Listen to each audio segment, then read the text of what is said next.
Lohri festival തീക്കൂട്ടം കണ്ടില്ലേ? ഇന്നലെ evening നമ്മുടെ അപ്പാർട്ട്മെൻറ്റിൽ നടന്നൊരു ഫെസ്റ്റിവലിനെ കുറിച്ചാണ് പറയുന്നത്.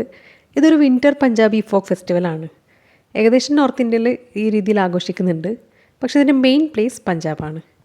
വിൻ്റർ അവസാനിച്ച് ദൈർഘ്യമേറിയ പകലിനെ സ്വാഗതം ചെയ്യാൻ എന്നതാണ് ഇതിലൂടെ അറിയിക്കുന്നത്. അവിടെ കത്തിക്കൊണ്ടിരിക്കുന്ന തീക്കൂട്ടത്തെ സൂര്യനായിട്ടാണ് ഉപമിക്കുന്നത്. വിളവെടുപ്പിൻ്റെ ഇല്ലെങ്കിൽ വിൻ്ററിൻ്റെ ഒരു അവസാന സമയം വസന്തകാലത്തിൻ്റെ, അതായത് സ്പ്രിങ്ങിൻ്റെ ഒരു സന്തോഷത്തോടു കൂടിയുള്ള സ്വാഗതം ചെയ്യുന്നൊരു മെസ്സേജാണ് ഇതിലൂടെ പറയുന്നത്. മുന്നേ പറഞ്ഞതുപോലെ സൂര്യനെ ഇല്ലെങ്കിൽ അഗ്നിദേവനെ പ്രീണിപ്പിക്കാൻ വേണ്ടിയിട്ട് ആൾക്കാർ അതിൻ്റെ ചുറ്റിൽ നൃത്തം ചെയ്യാറുമുണ്ട്.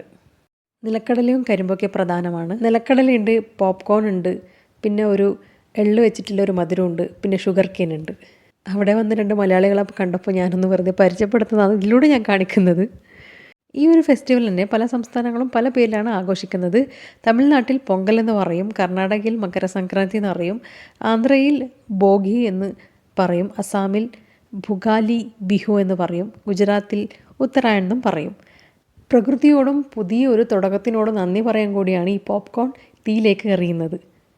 അപ്പോൾ എല്ലാവർക്കും ഈ ഇൻഫർമേഷൻ ഇഷ്ടപ്പെട്ടെന്ന് വിചാരിക്കുന്നു. എനിക്കും ഇതൊരു പുതിയ ഇൻഫർമേഷൻ ആയിരുന്നു. അപ്പോൾ എല്ലാവർക്കും വീഡിയോ ഇഷ്ടപ്പെട്ടാൽ do like, share, subscribe. Thank you.